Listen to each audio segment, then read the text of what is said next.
Nah tiba-tiba kok Pak Hasim, Dewan Pengarah TKN-nya Prabowo, itu adiknya Pak Prabowo itu, ikut-ikutan tuh punya program yang sama.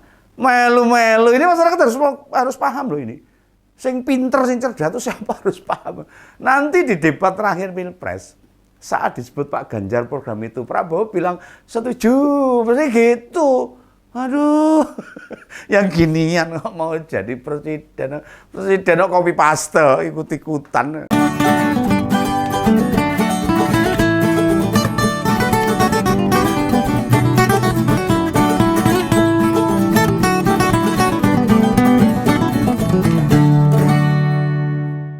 Halo, kembali ketemu dengan Om Begawan, tetap di ngomongin politik. Nah, mungkin saat konten ini tayang, ditonton sama panjenengan para ngompolers, debat cawapres masih berlangsung ini. Dan belum banyak yang menyimak ngompol. Tapi nggak apa-apa, ya risikonya Om Begawan kesergepen rajin ngonten ya begini nih risikonya. Gimana tadi ngompolers debatnya? Menarik nggak? Ada yang mau kasih komentar di sini. Nah, prediksi Om Begawan ini, karena waktu saya syuting ini kan belum tahu debatnya cawapres kayak apa. Tapi menurut Om Begawan, Profesor Mahfud MD sudah makin keren memaparkan berbagai hal dan tidak terjebak seperti debat yang pertama. Bukan terjebak, tapi harus memang lebih berkualitas lagi. Dan beliau memang tokoh yang layak untuk menduduki jabatan wakil presiden. Dengan beliau jadi wapres, bekerjanya tidak sama persis dengan wapres-wapres sebelumnya. Iya no, sebab Profesor Mahfud bakal menjalankan penegakan hukum di Indonesia ini untuk membantu Pak Ganjar bagi tugas. Pak Ganjar sudah setuju itu. Wah iya, deal gitu. Lah bila Pak Profesor Mahfud diberi kewenangan yang lebih besar untuk urusan hukum, baik soal korupsi, penyelewengan, pencucian uang, suap dan lain sebagainya, ini institusi KPK bakal makin diperkuat sama Pak Mahfud MD, sehingga koruptor bakal mikir 1000 kali melakukan tindakan korupsi. Nah kita coba bedah itu isu baru ini sekarang. Maka masyarakat terus membantu mendukung supaya Indonesia bersih dari segala praktek korupsi. Masyarakat harus dukung Pak Ganjar, harus dukung Pak Mahfud MD. Supaya ini tercapai cita-cita Indonesia menjadi unggul, menjadi Indonesia emas 2045. Prabowo Gibran, ini beneran loh niat maju Pilpres apa enggak? Sebenarnya loh. Kok konsep programnya runyam begitu loh. Kalau saya lihat-lihat begitu loh. Dulu saat awal mau mendaftar ke KPU, Gibran sempat nyebut loh, bakal ngajuin dana abadi pesantren.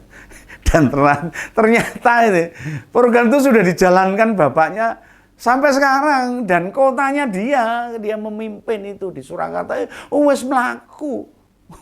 Nah ada lagi lontaran baru program yang bunyinya sama persis dengan programnya Pak Ganjar sama Pak Profesor Mahfud MD. Apa coba itu? Menghapus kredit petani dan nelayan. Tiru-tiru namanya. Maksudnya ini, bukankah program itu sudah disampaikan Pak Profesor Mahfud 2 minggu yang lalu ya? Sekarang mak bedunduk, ditiru. Dua program tenan murah itu. Bukankah di berbagai kesempatan, baik Profesor Mahfud, Pak Ganjar, Bu Atikoh, sudah sering menyampaikan hal ini. Bola balik cerita ini. Kredit macet petani dan nelayan mau diputihkan. Diputihkan tahu? Dihapus. Nah, ya nanti tetap akan didampingi supaya orang nunggak meneh gitu loh. Nah tiba-tiba kok Pak Hasim, Dewan Pengarah TKN-nya Prabowo, itu adiknya Pak Prabowo itu, ikut-ikutan tuh punya program yang sama. Melu-melu, ini masyarakat harus paham loh ini. Sing pinter, sing cerdas itu siapa harus paham. Nanti di debat terakhir Pilpres, saat disebut Pak Ganjar program itu, Prabowo bilang setuju, pasti gitu. Aduh, yang ginian kok mau jadi presiden kok copy paste, ikut-ikutan. Setuju ya anggota DPR aja ini. Ini tim suksesnya beneran kerja enggak ini? Menyiapkan program-programnya capres-capresnya atau enggak? Mikir serius atau enggak ini? Buat program saja mesti copy paste sama kandidat lain. Wah, sini-sini loh. Ibarat kita sekolah, Pekerjaan mencontek itu kan bikin kita nggak naik kelas, naik konangan. Padahal ini kan terbuka, pasti masyarakat tahu loh bahwa programnya nomor 2 itu cuma mencontek program nomor 3. Yang ginian ini bisa-bisanya dapat dukungan banyak pihak. Ini masyarakat ini ngopo gitu loh. Harus paham, harus cerdas. Ya omong mergo presiden aja itu. Karena Pak Jokowi mungkin. Tapi harus tahu loh, Pak Jokowi itu bukan Gibran loh. Jokowi bukan Prabowo. Kalau Jokowi agak persis dengan Pak Ganjar itu iya. Nah ini Pak Jokowi malah kesana kemari nawarin anaknya untuk didukung. Ini presiden malah nggak netral, ini malah ikut-ikutan cawe-cawe, ini gimana ini? Lah perlahan tapi pasti ketahuan kan bagaimana kapasitas mereka. Dan ingat, Prabowo itu menjabat penasihat HKTI loh. Himpunan Kerukunan Tani sudah tahunan, wis bertahun-tahun. Dan ide ini idealnya sudah muncul 2014 dan 2019. Waktu itu kan sama sekali tidak disuarakan oleh Prabowo waktu melawan Pak Jokowi. Menurut keterangan Pak Hasim, program itu lahir setelah beberapa kali bertemu dengan kelompok petani dan nelayan. Lagi kerjaannya jadi ketua HKTI ya ngopo. Kok lagi ketemu saiki. Ini beneran bertemu mereka mah. Jangan-jangan cuma ngarang itu. Bukan karena dengar dari Pak Ganjar atau Pak Mahfud yang duluan menyampaikan itu. Mau yang jujur, mau jadi pemimpin orang jujur. Bila program Pak Ganjar memang lebih Yahud ya diakui aja lah. Ya karena memang Pak Ganjar dan Pak Mahfud itu tuh cerdas, berintegritas, mumpuni. Lah TPN atau tim suksesnya Pak Ganjar malah bisa menyajikan data komplit. Bila kredit macet petani itu mencapai 600 miliar dan nelayan sekitar 178 miliar. Data komplit, baik data komplit, lengkap, yang mau diputihkan jika terpilih. Ya itu biar tidak dikira kalah dari Pak Ganjar dan Pak Profesor Mahfud. Pak Hasim bilang itu melu-melu. Hari kedua atau ketiga dilantik, penghapusan kredit utang segera dieksekusi. Wah, melu-melu wae. Datanya kan dari Pak Ganjar. Kok tiba-tiba nubruk. Masa sih mau menghapus seperti Pak Ganjar? Lah wong hari kedua atau ketiga itu masih butuh menata dulu loh. Mau ujung-ujung mau menghapus, iso-iso 3 tahun, 4 tahun, nggak terjadi itu. Mempelajari banyak hal dulu. Kemudian mensinkronisasi data. Loh lagian loh, bila betul-betul mau menghapus utang, ya mesti berkomunikasi dengan perbankan. Yang pasti hutang para petani dan nelayan, banknya kan beda-beda. Nggak ada yang sama. Macam-macam bank. Lah ini kalau Pak Ganjar sudah punya itu strateginya untuk menghapus utang para petani, kredit macet petani dan nelayan. Lah sebagai calon pemimpin mestinya punya ide orisinal. Iya no yang terbaru. Orang bukan yang ecek-ecek gitu loh. Yang tidak sama dengan kandidat lain itu. Apalagi Pak Ganjar dan Profesor Mahfud sudah lebih duluan menyampaikan hal itu. Program yang sangat brilian bagi nelayan dan petani. Siapa sih tim yang menyusun program mereka dan punya gagasan yang sama? Memperlihatkan tim mereka tidak bisa mencermati masalah-masalah yang dihadapi rakyat dengan baik. Ya sebagai negara besar dengan jenis pekerjaan yang beragam, bila tim perumus program benar-benar orang yang cerdas, pasti bisa membuat program yang menjawab permasalahan masyarakat. Tentu hasilnya tidak akan pernah sama dengan yang disusun tim lain. Jika ada yang sama, mestinya diganti, memilih program yang lain. Ya kita percaya aja lah, programnya 03 Pak Ganjar dan Mahfud memang sangat bagus. Harus dikakui dan masyarakat harus paham itu. Lah kandidat nomor 2, kan didukung pemerintah sekarang itu. Mestinya perumusan programnya lebih solutif, lebih nyata itu. Selain itu mereka bisa lebih progresif pada bagaimana menjawab kebutuhan rakyat. Nah, dengan kesamaan program, makin membuktikan tim Prabowo Gibran bukan tim yang kapabel. Ya mung sok melu-melu terus setuju dok untuk menyelesaikan persoalan rakyat. Ya menyedihkan sekali kan seperti itu. Dan bisa kita prediksikan itu.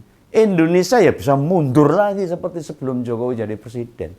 Lah Om Begawan termasuk Ngompoles itu, tolong sampaikan ke banyak orang bahwa ada bukti baru. Prabowo Gibran programnya hanya ikut-ikutan, melu-melu, copy paste, ngabisin anggaran. Ini menurut banyak analisa loh, termasuk Begawan loh. Dan tidak menjawab kebutuhan rakyat. Faktanya begitu. Dan mereka bukan orang yang bisa mengerti. Apa sih sesungguhnya yang dihadapi rakyat? Mereka kadang-kadang nggak paham. Sekelas tim sukses yang saja begitu. Tidak bisa dibayangkan ini. Begawan itu tidak bisa membayangkan. Misalnya Prabowo diskusi sama rakyat misalnya ini. Apa yang bisa dia sampaikan? Apa nggak hanya marah-marah saja itu, emosi. Atau minta stafnya catat itu, catat ini. Lantas lungo, pergi. Apakah yang dicatat akan ditindaklanjuti? Ya nggak bakalan. Mulai lali. Nah ingat loh. Prabowo itu sejak kecil sudah kaya raya. Dia nggak ngerti susahnya hidup rakyat kita yang di pedesaan, petani, nelayan, dan sebagainya. Jadi bila bilang memahami, mengerti, tahu masalahnya rakyat, alah, mau gamble aja. Mau dabul, tahu dabul lah. Cuma emprut, ngapusi itu loh. Nah coba sebut, kapan sih Prabowo pernah ngobrol sejajar sama rakyatnya? Apalagi yang petani dan nelayan. Nggak pernah tuh kita lihat. Ya kita cari, yang Begawan baru nyari-nyari nih. Ya termasuk Gibran juga itu. Yang ngantuan bila di atas jam 9 sudah angop itu. Harapan apa yang bisa mereka perjuangkan? Ini jangan-jangan nih. Beberapa hari ke depan ada lagi tuh programnya Pak Ganjar dan Pak Profesor Mahfud yang dicontek, yang ditiru-tiru. Ini Begawan perlu angkat ini. Biar pada pendukungnya tahu tuh. Ide yang sama sudah lebih dulu disampaikan oleh Pak Ganjar. Enak aja mereka nanti ngaku-ngaku ngeklaim itu. Ya, kita yang nyontek, oh iya. Ya kayak Om Begawan perlu kasih suntikan moral pada Ngompol. Jangan pernah pesimis melihat hasil berbagai survei. Elektabilitas para calon bahwa Pak Ganjar dikasih paling bawah. Jangan percaya. Mengapa? Sebab bila pasangan Prabowo Gibran tinggi elektabilitasnya, Pak Jokowi gak perlu ngerahkan kekuasaannya supaya Prabowo Gibran bisa menang. Buktinya Pak Lurah tetap cawe-cawe. Kalau memang benar-benar elektabilitasnya Prabowo Gibran itu tinggi, ngapain Pak Jokowi itu sampai keroyo-royo, keroyo-royo, ikut kampanye? Jadi kan gak perlu ikut. Tapi buktinya Pak Lurah ya tetap cawe-cawe, tetap ikut. Itu membuktikan bahwa elektabilitasnya Prabowo itu masih rendah. Hampir tiap hari muncul berita soal tidak netralnya ASN. Tentu dengan berbagai temuan-temuan lapangan. Berarti survei-survei yang diumumkan banyak yang tidak pas dengan kenyataannya. Soalnya bila sudah yakin unggul, ngapain sih masih ada pengerahan, intimidasi, intervensi, dan kejadian-kejadian yang sulit kita terima. Sudah banyak ASN yang terang-terangan dikerahkan memilih Prabowo Gibran. Buktinya fakta, tidak hoax. Mau bagaimanapun fenomena yang ada sekarang makin membuat kita yakin suara Pak Ganjar kenyataannya tetap tinggi. Orang makin sadar bila Prabowo Gibran yang menang, rakyat jadi susah. Jadi karu-karuan. Tinggal kita yang perlu nambahin semangat untuk pendukungnya Pak Ganjar.